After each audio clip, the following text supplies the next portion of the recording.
One tip I have for you that already bond or tape in any way.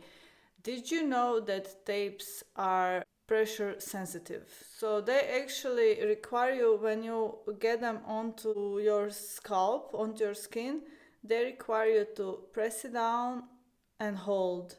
So do that every time you are installing your hair. Or what I always do as well is after I shower, I make sure to do that again. So all around, like put the pressure, like really put the pressure in on all the areas that you have the adhesive on.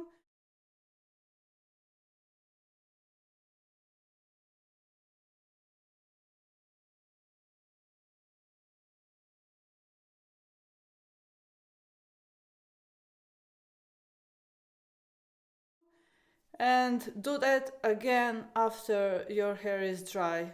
So I think this is one of the reasons that I get a longer time hold than most people. I get up to like 4 weeks even, and that is one of the reasons that I found out could be something that you're not implementing.